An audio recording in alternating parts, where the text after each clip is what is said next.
PH com a gente hoje. Dono da Loud, Bruno Playhard. Bruno Playhard, dono do time mais popular do Brasil.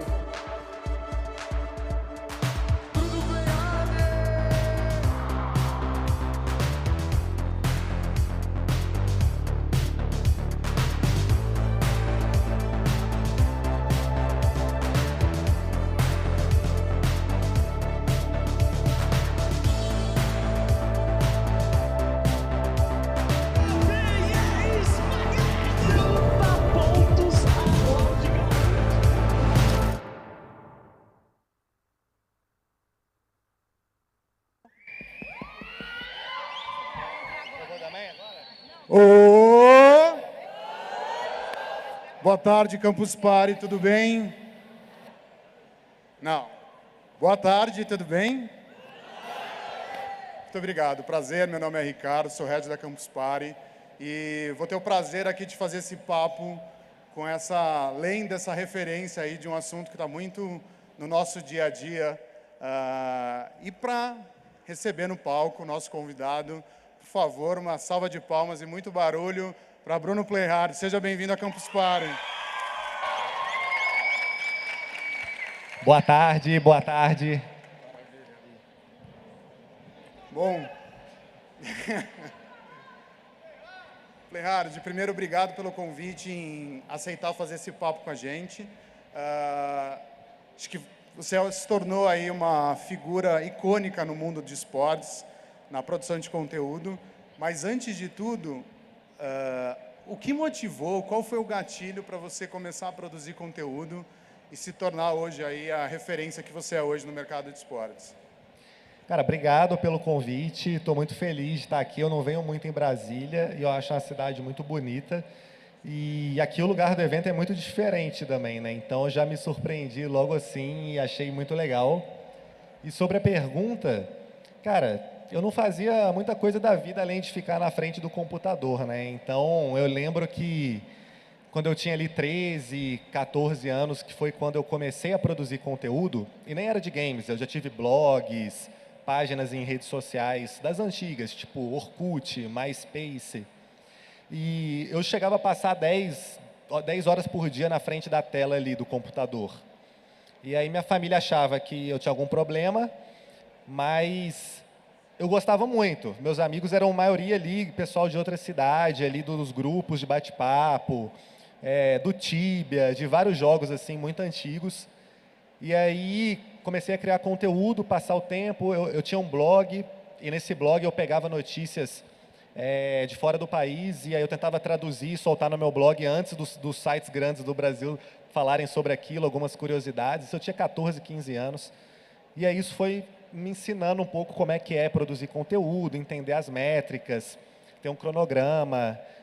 Foi muito orgânico, assim. Na época eu fazia só porque, assim, eu já tinha visto tudo que tinha na internet, então, assim, o que mais que dá para fazer aqui? Aprendi a programar com 13 anos, então eu fiz um programinha lá que mandava recado automático no Orkut para todos os meus amigos, e aí eu vendo tutorial, aprendendo.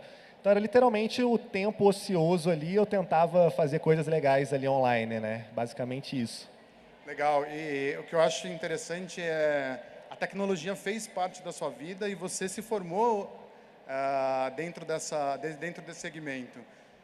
Essa bagagem de ter nascido nessa época, onde a tecnologia estava cada vez mais fazendo parte do nosso dia a dia, foi de fato que motivou a você de olhar para isso como uma profissão? Cara, quando eu fui escolher minha profissão, né, que basicamente chegou ali no ensino médio, né, aí você tem que escolher, você tem que fazer alguma coisa. Eu achava que eu era muito cedo para escolher o que eu queria fazer. As coisas que eu mais gostava de fazer, não tinha curso para isso, não tinha escolha para isso, não tinha uma escola que ensinava. E aí eu passei essa dificuldade porque eu acabei ficando nessa dúvida aí entre, sei lá, eu tenho um parente que é dentista e ganha muito dinheiro, então vou tentar aqui, odontologia. Odeio odontologia, tipo, eu não gosto de ver sangue, eu não gosto de nada disso. E aí eu tentei lá, eu passei, e aí eu falei, cara, meu pai é engenheiro civil, né, professor de faculdade federal, mais de 35 anos como professor, já é aposentado.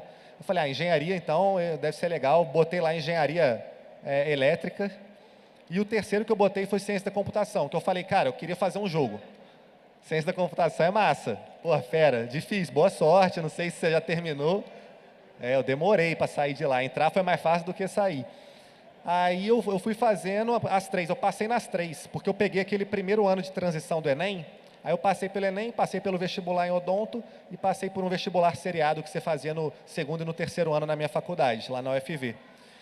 E aí, ciência da computação, eu entrei, eu falei, cara, eu vou entrar nisso, porque eu achava que ia ser muito diferente, sabe? Tipo, eu tinha uma visão muito errada do curso. Não que o curso não seja bom, longe disso, eu achei um curso foda, eu terminei. Só que não era o que eu queria fazer, e o que eu queria fazer eu não sei como é que eu ia encontrar, assim. Aí, quando eu entrei na faculdade, eu fui motivado principalmente pelo boom, assim, dos aplicativos. Estava começando a aparecer Airbnb, Uber, estava aquele boom realmente das plataformas. Eu falei, cara, se eu entrar aqui é uma área que vai crescer muito e eu vou aprender a fazer isso, e quem sabe eu faço um jogo um dia. Então, achei super legal.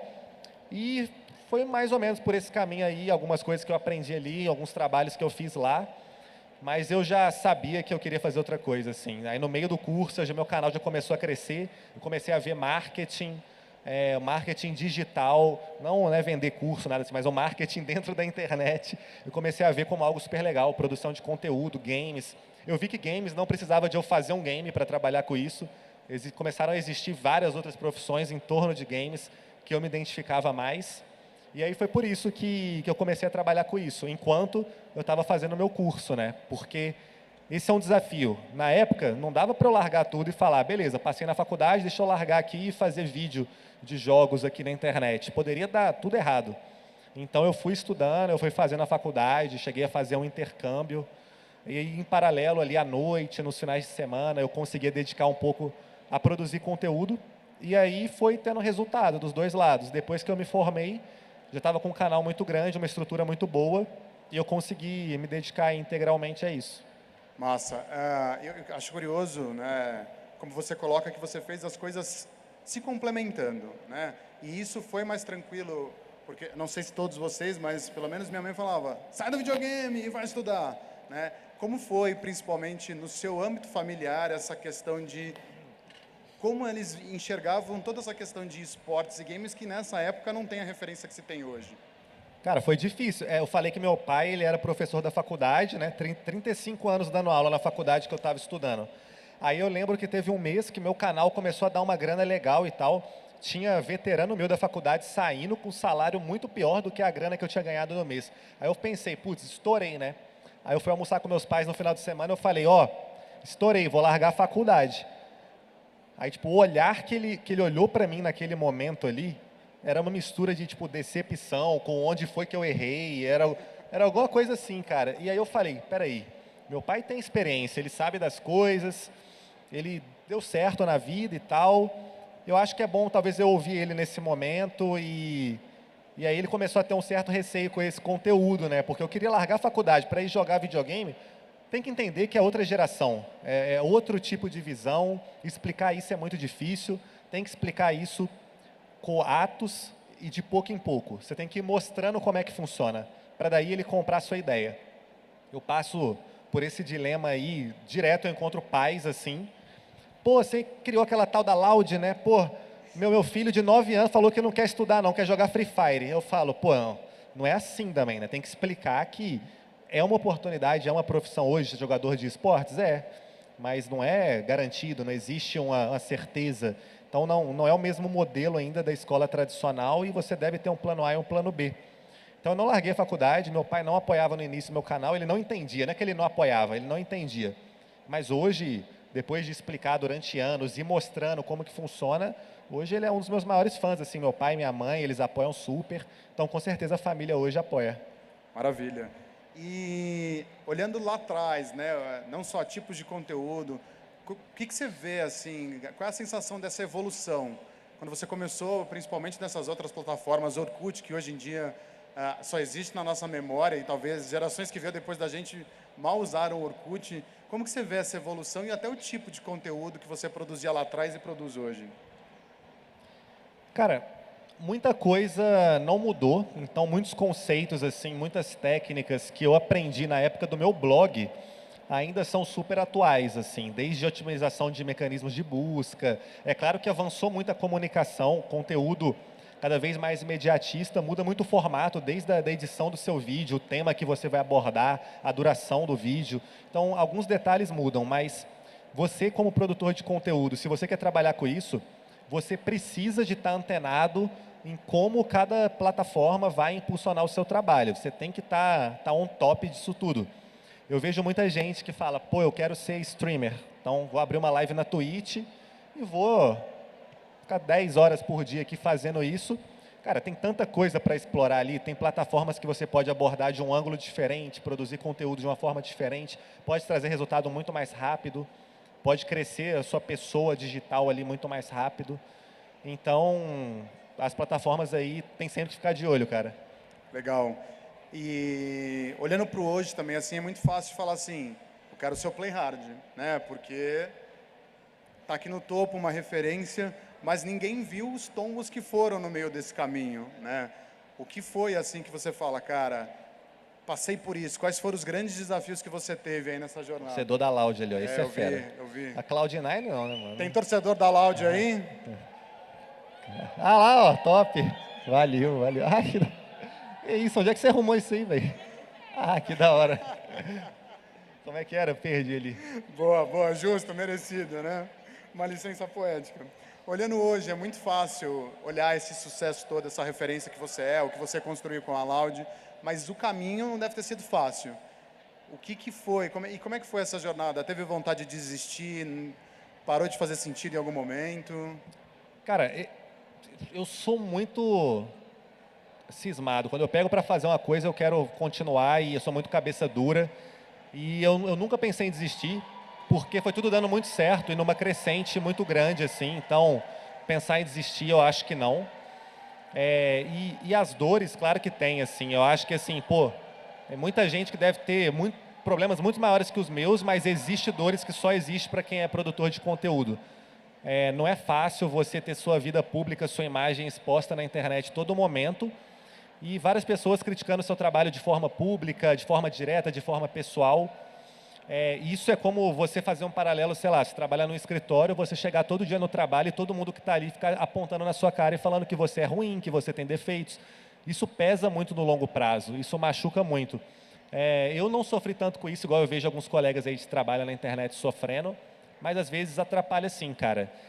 Os principais desafios que eu tive foram com aprender coisa que eu achava que eu não era capaz de fazer e que não era natural para mim. Quando eu comecei a Loud, eu saí de ser uma empresa de 3 pessoas ali, que era meu canal, meu editor, eu e é isso, para hoje um grupo de 7 empresas com mais de 350 pessoas em 4 anos.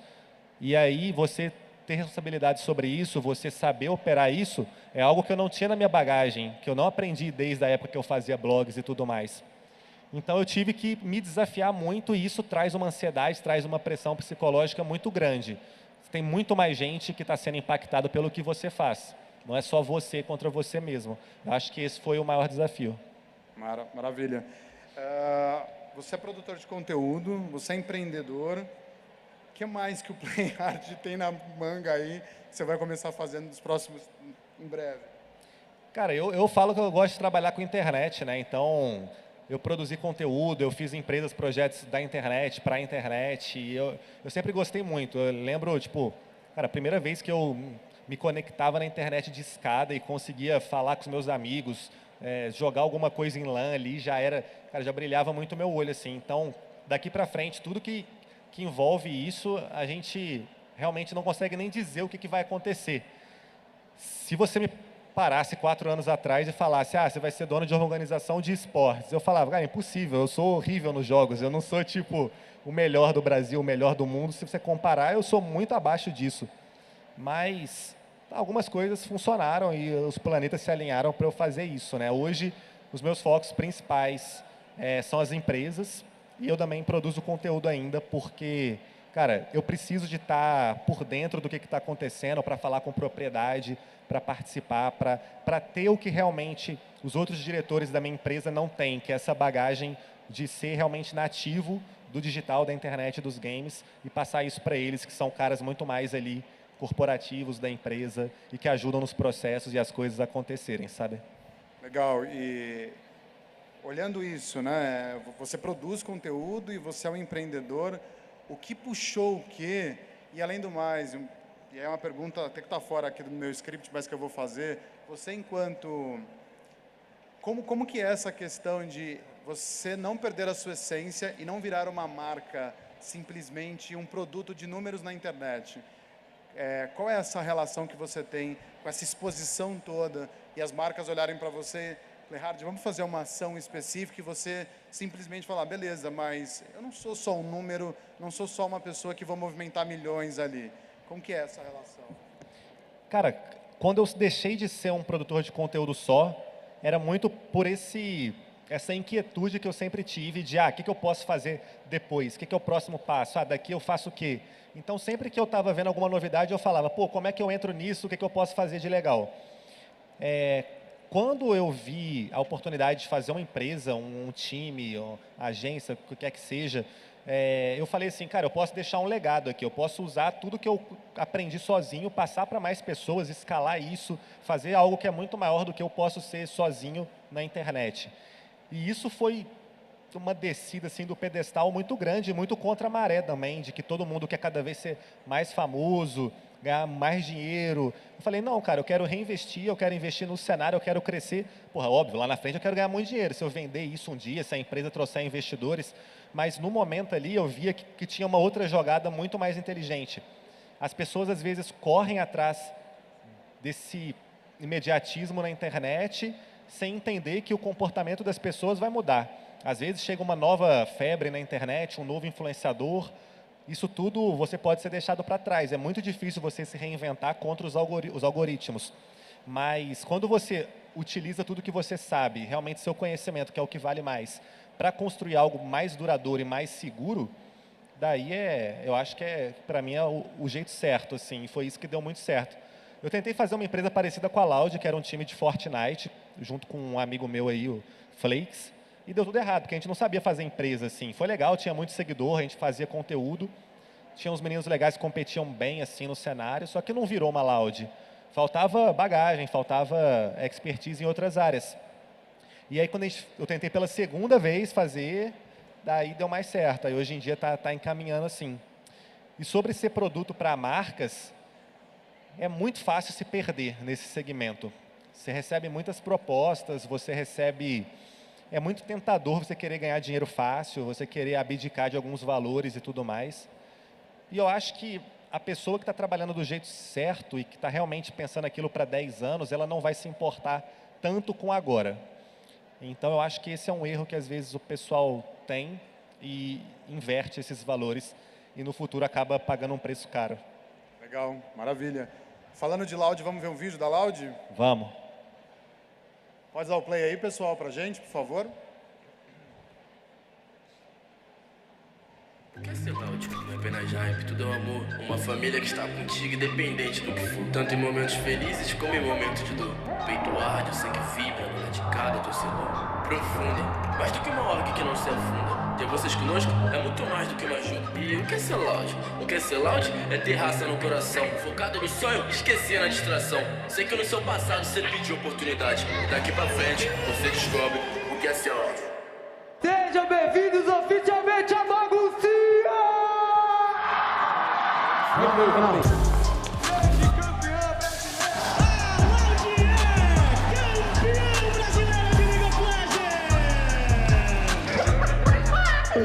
Pra cima! A gente tá no Mundial!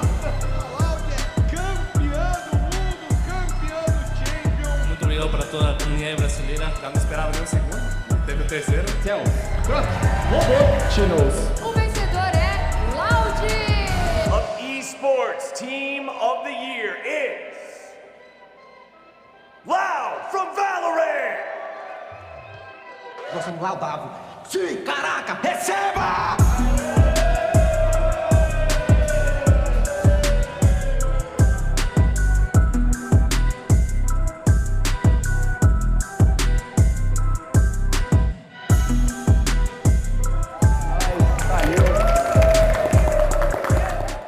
Arrepiei já vi umas 10 vezes esse vídeo. Acho muito foda.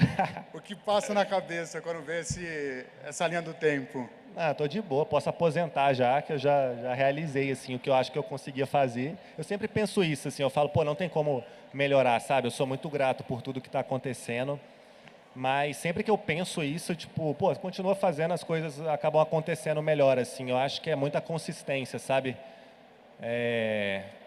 Eu acho muito foda, eu gosto muito desse vídeo. Não, ele é incrível. Vocês gostaram? Então faz um barulho aí pra eles, vai. Mas aí... Boa. Como que surgiu a ideia da Loud? Qual foi o gatilho? Um dia jogando videogame falou, eu vou criar Loud. Não, cara, tipo, eu já tinha aquela experiência que eu falei de fazer eu via o esportes e tal, e eu falava, cara, o modelo de esportes é muito ruim no mundo todo, porque a galera compra um monte de jogador caríssimo, paga salário caríssimo, mas não tem o retorno. Se você não ganha o título, se você não ganha a premiação do primeiro lugar ali, é prejuízo, velho. Até hoje é. Então, eu pensava assim, cara, esse modelo não é bom, porque ele não é sustentável, não consegue crescer e escalar isso. Falta um pouco de marketing nisso, assim. Falta você, além daquele dia que você disputa a final e ganha o título, o que seu time está fazendo nos outros 364 dias do ano? E aí, na Loud, eu conversando com meu sócio, na Loud hoje, eu estava lá nos Estados Unidos, era um cara que eu trabalhava de uma agência lá, ele é brasileiro. E aí a gente falou, cara, falta muito isso no esportes, né? Por que ninguém alavanca conteúdo, alavanca projetos publicitários em volta desses campeonatos, dessa torcida, dessa paixão do jovem?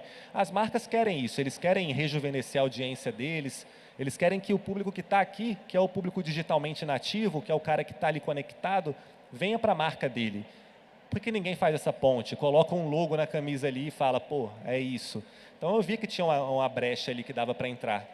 O mercado de esportes já existia no Brasil há 10, 15 anos, quando a gente começou. A gente estava muito atrasado. Então, tinha que fazer diferente, sabe? E aí eu falei, cara, eu acho que eu sei fazer.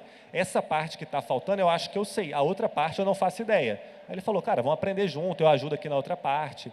Como ele trabalhou numa publisher que fazia jogos mobile e tinha contato com ligas de campeonatos lá fora, ele sabia esse lado do esportes também. Então, coincidiu muito, a gente conseguiu unir o conteúdo, o marketing com o competitivo. Tiveram vários desafios, mas hoje virou essa mistura que a gente chegou num ponto meio que sustentável, assim. Então já é melhor do que a maioria do cenário. Legal. A próxima pergunta que eu tenho aqui, ela vai passar um pouco de novo por isso, porque a Loud ela passou por transformações, né? E como que foram essas percepções e entender essas mudanças do mercado, do que estava acontecendo, para chegar e ficar da forma como é hoje? Cara, a gente passou por várias mudanças e o nosso trabalho no fim do dia, na Loud, e eu acho que o trabalho de todo mundo que trabalha na internet, igual eu falo, é assim, pô, fica atualizado com as tendências, sabe? Você tem que entender o que está acontecendo. Então, lá em 2019, um pouco depois, assim, quando começou a pandemia, a Loud começou em 2019, só para ter um contexto. Um ano e pouco depois, começou a pandemia e deu um boom no YouTube, consumo de lives, de vídeo, e a gente estava preparado para aquilo, produzindo vídeo numa frequência muito grande. Hoje, se você olha o consumo de vídeos longos no YouTube, acabou que caiu muito e migrou um pouco para a plataforma de vídeo curto, outros formatos de conteúdo. O Twitter no Brasil cresceu muito nos últimos anos, principalmente para games. A gente tem que ficar antenado nisso e redirecionar os esforços. E a mesma coisa com as iniciativas da empresa. Free Fire era um jogo gigantesco, a gente investiu tudo que tinha mais um pouco nele. O Valorant chegou muito forte, a gente montou um projeto mais rápido que todo mundo e um projeto não só mais rápido, mas com uma qualidade muito boa. Assim. A gente não foi o primeiro, mas a gente foi o primeiro que talvez uniu muita coisa boa nesse projeto. Então, a gente sempre está pensando isso, assim, cara, existe alguma coisa que é o que esse pessoal gosta, que é o nosso público gosta? Existe. A gente tem que mudar e fazer acontecer o mais rápido possível, sabe? Legal. Achei interessante que você sempre falou que você teve um olhar e que você talvez não era o melhor jogador, o melhor atleta ali que poderia ser. Olhando para este mercado, para a indústria de internet, ou até fazendo um recorte específico para o mercado de esportes, o que mais você enxerga das profissões que estão surgindo, além de ser um influenciador ou um streamer? Cara, tem muita profissão, é muita. Tipo, hoje, o que a gente vê na Loud, falta muito profissional qualificado. Ah, o que é qualificado? Eu jogo Valorant demais. Como, tipo, dá para entrar? Não é assim, mas assim, a gente procura os dois lados. A pessoa para trabalhar nos bastidores da Loud, ela não pode só conhecer de um jogo, da cultura da internet, da cultura da geração Z, mas também não pode ser aquela pessoa engessada de escritório que não tem nem rede social e só sabe fazer processo. Não tem como, não funciona. Então, todas essas empresas, desde organizações, desenvolvedoras de jogos, a gente tem um contato muito com a Riot, com a Garena, eles buscam profissionais que têm esse perfil misto. E você conhecer e entender de jogos, de internet, de rede social, é uma puta competência hoje, sabe? Então, as profissões abrem muito esse leque. Se você fala, pô, um editor de vídeo, existem muitos editores de vídeo. O editor de vídeo para Loud é muito diferente, assim, tipo, dependendo do projeto que é. Então, eu acho que abrindo esse leque, assim, as pessoas conseguem ver o que eles gostam de fazer e unir o útil ao agradável. Eu tenho pessoas na minha empresa que já passaram por, tipo, Uber, iFood, Kavak, várias startups, unicórnios que ficaram... Será que sou eu? Isso aqui não, né? Ficaram incríveis aí no Brasil e depois de 10, 15 anos de mercado, traz uma bagagem e fala, pô, eu quero trabalhar com isso que eu aprendi, no que eu gosto agora, no que eu amo, no que eu sou apaixonado. Pode ser que existam pessoas apaixonadas por fazer um aplicativo que leva o carro de um lugar a outro, talvez, com certeza sim, tudo existe. Mas games é algo que, pô, você cresce tendo aquela paixão lúdica de algo que você se diverte, que você se emociona com sua família. Então, a gente tem recebido muitos profissionais que querem trabalhar, mas não são jogadores. Tipo, hoje o que menos tem na empresa são jogadores, assim. Então, é muito legal ver essa transformação e ver como que tem espaço em games cada vez mais, assim, sabe? Eu acho super importante você falar isso, porque a gente vem de uma geração do modelo que, há alguns anos, há uns 10, 15, as pessoas queriam ser jogador de futebol. Começou a ter a explosão, as pessoas queriam ser influenciadores, youtubers, sempre aquela profissão do destaque. Mas existe uma indústria gigantesca por isso, né? Então, abrir cada vez mais as possibilidades para que essa indústria existe, você pode ter sucesso, de repente, no mundo de esportes, não sendo jogador, não sendo um streamer, né? É muito importante. A maioria dos jogadores e dos youtubers, dos influenciadores, criadores de conteúdo, eles vão ter uma carreira muito curta. Semelhante aos jogadores de futebol, assim, você pode entender que vai chegar um momento que vai saturar, a pessoa não vai querer continuar fazendo aquilo e ela vai ter que saber para onde que ela vai, sair daquilo de alguma maneira. Eu já comecei esse movimento tentando aprender outras habilidades ali de usar o que eu sei. Só que muita gente não, cara. Então é normal você ver, eu tenho muitos amigos, pô, um jogador que não está mais performando em alto nível, ganhava muito dinheiro, e aí nenhum time mais quer ele não aprendeu nada e tal, tipo, fica muito complicado, sabe? Então o que eu vejo hoje no mercado, conhecendo e entendendo, é que tem como ser muito bem sucedido profissionalmente, não estando na frente das câmeras, não estando no holofote. É claro que é legal, pô, tem benefícios, tem malefícios, mas hoje é possível fazer isso de outras formas. Maravilha. Já me deram aqui o recado do nosso tempo, eu vou fazer a última pergunta que eu tenho para que a gente deixe a galera também bater um papo com você. Pensando um pouco em tendência, e hoje quando a gente olha inteligência artificial, né, tá hypada, a gente está usando muito aí. Primeiro, como vocês têm olhado para isso enquanto negócio? Existe alguma forma que a indústria possa se beneficiar? E você, Playhard, com o seu background, com a sua experiência, qual você acha que é o futuro que isso vai ter dos próximos anos? Cara, esse tema está super em alta e eu acho que a força dele em games assim, absurda. Assim. São muitas frentes que podem ser muito alavancadas, desde o desenvolvimento, né, na ponta assim, da cadeia, que, cara, você vê assets 3D, geração de mundos sendo feitos com inteligência artificial com, sei lá, 10 vezes menos de tempo. Então, um jogo que levaria 4 anos leva 1 ano para ficar pronto. Então, isso começa a ser bem interessante, mas em todas as áreas isso vai se repetindo.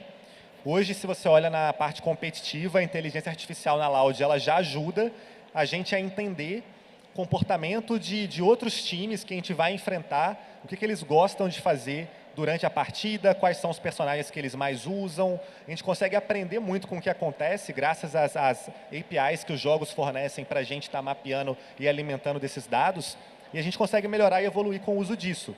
No futuro, os próprios jogadores vão conseguir evoluir muito com isso. Já existem alguns programas meio que companheiros que ajudam isso. Então, o cara está jogando, ele tem uma performance, ele está cometendo um vício que está prejudicando ele no game. Ele recebe aviso sobre isso de forma proativa para ele ir evoluindo e melhorando. Eu acho isso muito legal. E até mesmo na parte mais das histórias, das lores assim, dos jogos, quando você começa a ver coisas tipo, tecnologias tipo da OpenAI, o ChatGPT, se você pensa tipo NPCs de jogos sendo controlados ali, usando essa tecnologia, você vai poder ter, talvez, NPCs que conversam em um diálogo quase que humanizado ali com você, em vez de ser aqueles chats padrões que você não tem mais tanto... Você vai passando e não tem mais tanta diversão em assistir, né? Então eu acho isso muito foda.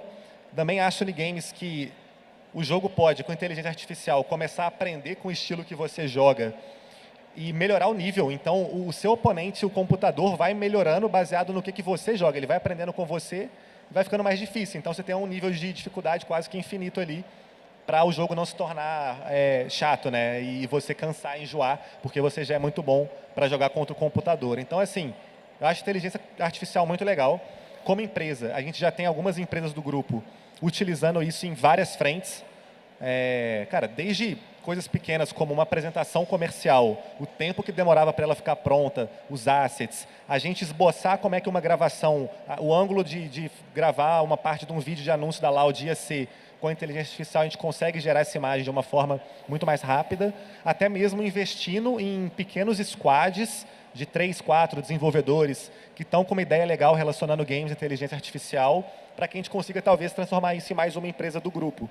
Então, a gente sempre está observando isso, tentando entrar, tentando surfar essa onda, e eu acho que, cara, essa tecnologia vai mudar tudo, com certeza.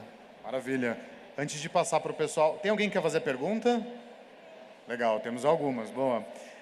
Fala um pouquinho rápido, só para a gente poder bater um papo com a galera sobre a Space Caps. Então, é esse grupo de empresas, né, basicamente como começou. A Loud foi a primeira empresa, deu muito certo, e a gente falou, pô, não tem nenhuma agência comercial, agência de publicidade no Brasil, que consegue explicar o que é a Loud para as marcas. E aí a gente não está conseguindo vender patrocínio, está uma dificuldade muito grande para isso. A gente fez uma agência, junto com executivos do mercado tradicional de agências que também entendiam sobre games, eles são nosso sócio, que é a Druid, e essa agência já tem mais de 80 pessoas na operação e eles se colocaram para dentro da Loud. Itaú, Burger King, Submarino, vários projetos super legais que a gente tem, explicando e resolvendo essa dor do segmento gamer, né? Então, basicamente, o grupo foi se formando assim. Depois a gente fez uma produtora, depois a gente fez um estúdio de games mobile indie, que a gente tem também. A gente tem uma empresa de Web3 que faz um site, uma plataforma de comunidade nichada, que é algo que está super em alta também. Então, a gente vai trabalhando baseado no como que a gente vê que a gente pode agregar valor para o nosso público. Ou seja, na frente de conteúdo, de publicidade ou de produto. Então, é um pouco disso que a Space Caps e a gente sempre está olhando novas oportunidades, investindo em projetos pequenos. É muito legal, assim, acaba que abre muito o leque e a gente está sempre aprendendo sobre coisa que a gente não sabe, então me divirto muito.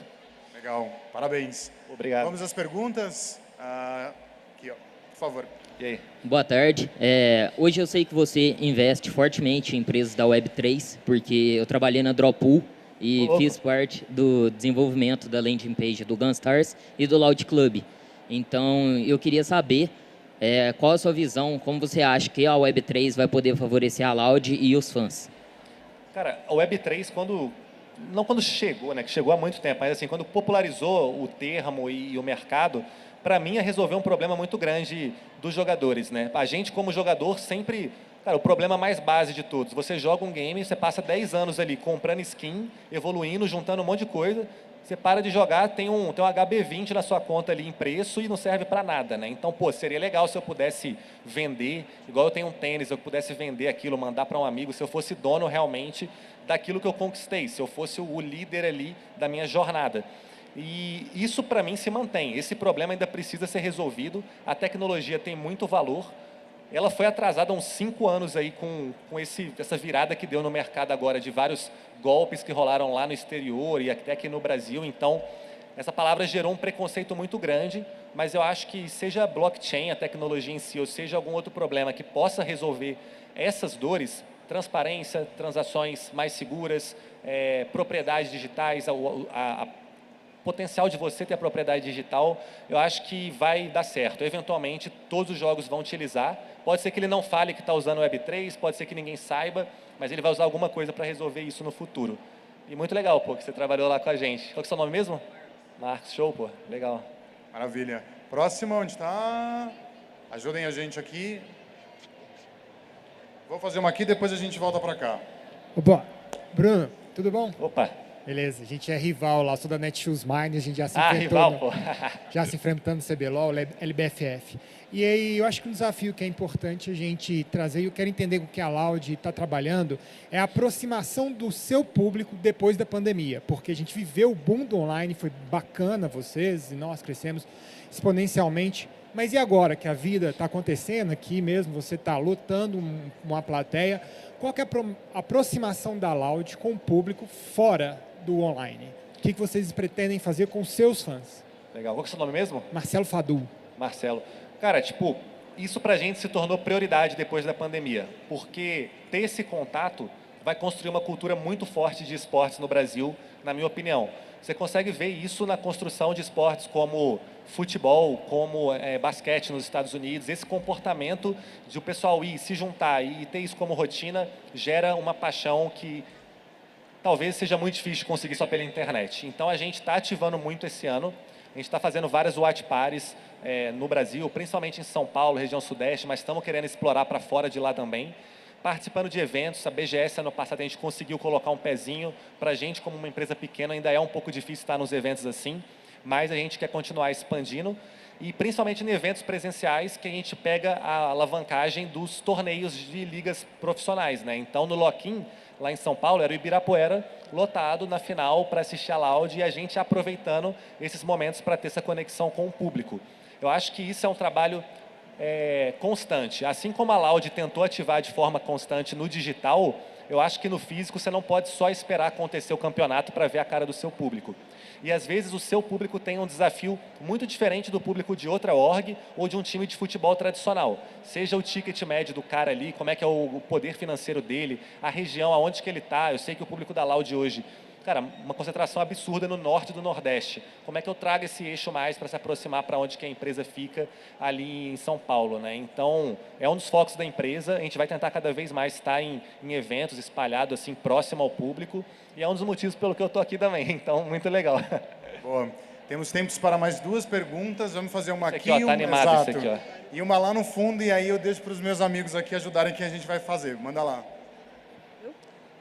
E aí, Playhard, beleza? Beleza. Então, cara, eu queria saber, assim, como você conseguiu escolher jogadores tão bons em Valorant e LoL, por exemplo, e tão rápido, né? Porque o Aspas, assim, é um jogador absurdo e por aí vai. E já abre o leque para outra pergunta, que é como faz para ser, tipo, analisado por você, tipo isso. Tu joga alguma coisa? Eu gosto muito de Valorant e CS. Massa, bravo. Qual que é o seu nome? Caio. Caio.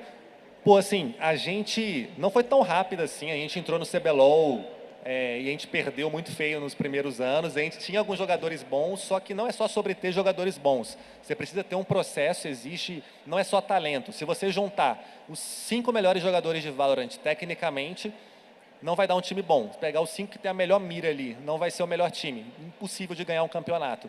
Então, você precisa de entender como é que funciona um time. O trabalho da equipe da Loud, da staff, da comissão técnica é essa.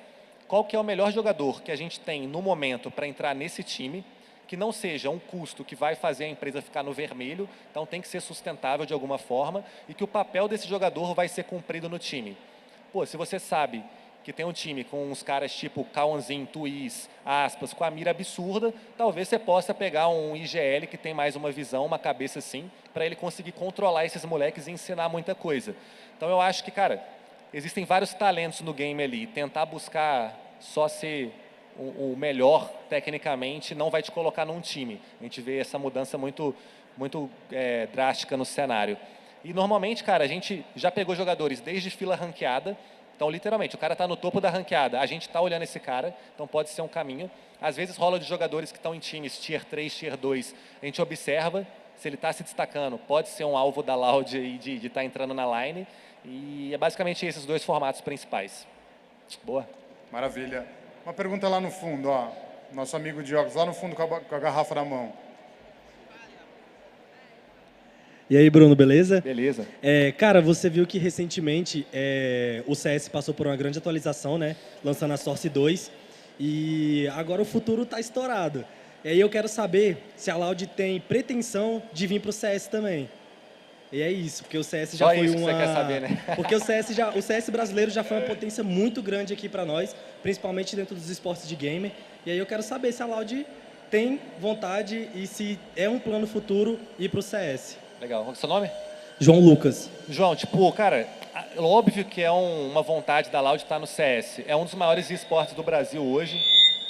Passando um drone aqui. É um dos maiores esportes do Brasil e do mundo hoje. E a gente quer, que nem eu falei, a gente quer estar onde o público está. E o público está no CS com certeza.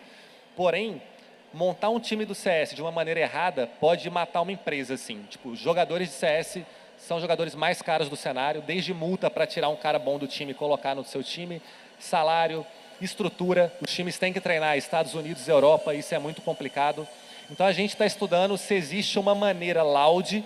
A maneira Loud é a maneira foda, super legal. Não, a maneira Loud é a maneira que dá menos prejuízo e a gente consegue mandar bem no campeonato. Então, assim, todos os projetos que a gente entra, a gente tenta entrar assim. Se no CS a gente for entrar, provavelmente não vai ser o Dream Team que vai, gastar uma grana gigante e tentar fazer isso, mas talvez possa existir uma mescla. Jogadores consolidados, com experiência, com bagagem, para ajudar também alguns moleques novos com experiência, querendo ganhar experiência, mas tendo muito talento. Então, eu acho que essa, hoje, deve ser a melhor maneira de entrar no CS. Para a Loud, esse ano, eu não sei se para esse ano é factível, mas para os próximos anos a gente está observando. Show? Boa. Maravilha. Playhard, obrigado pelo seu tempo. Infelizmente, chegamos ao fim. Cara, eu queria pedir para ver se eu posso tirar uma foto com a galera, uma selfie. Claro, tem deve. como? Tirar uma foto? Vai lá, galera. Só que assim, aquele O daquele jeito. Ô! Uma foto e depois um vídeo, hein? Deixa eu ver a foto primeiro. Junta aí, do canto aí, junta aí para aparecer. Aí levanta a mão aí, vai, faz o L. Agora eu vou fazer um story, aí vocês dão um...